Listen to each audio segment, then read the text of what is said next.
You wrote the book on the Taliban back in 2000, known worldwide.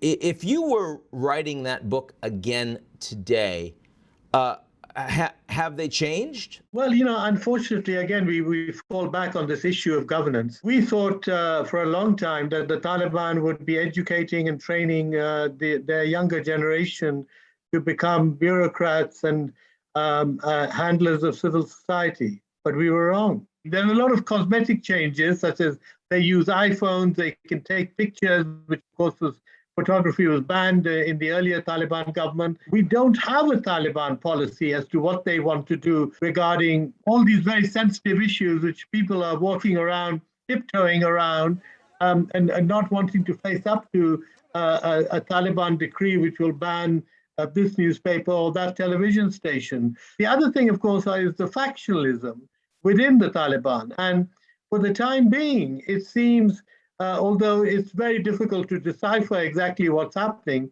but it certainly seems that the hardliners in the Taliban who don't want to make changes in their style of government or in their ideology, they're winning out at the moment. And leading the pack there are the Haqqanis. There are two Haqqanis in the cabinet, two more minor officials in the cabinet. And they are, I presume, thinking of their own future. They've got a $10 million reward for their capture or death from the Americans. They are very confident because they seem to have wrapped any kind of voices of moderation from the Taliban on the knuckles. And they seem to be now basically running the show. And so it's very difficult for Western governments also to deal with the issues of factionalism and division and who's on top now, who's not on top now, and the failure really to cultivate in all the months of negotiation in Qatar, the failure to cultivate a more moderate Taliban.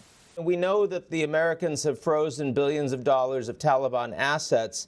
Is there a mechanism that is credible that would allow for humanitarian aid at the scale that we're talking about is necessary, that would not go through the Taliban government, that would not be siphoned away or stolen by officials that we can't trust? I don't see that $9 billion that is lying in U.S. accounts is unlikely to be freed. And I'm sure there are very complicated methodology which will be needed to free it. Instead, what you're looking at potentially is fresh money from donors who could provide it to the UN to buy food.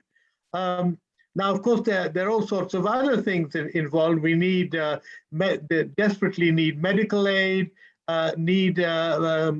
Westerners need to be able to come and go freely from Afghanistan in order to run this aid program. There's been no hint of any of this so far, and we don't seem to have an American strategy or a policy towards how the Americans are going to react towards this humanitarian crisis.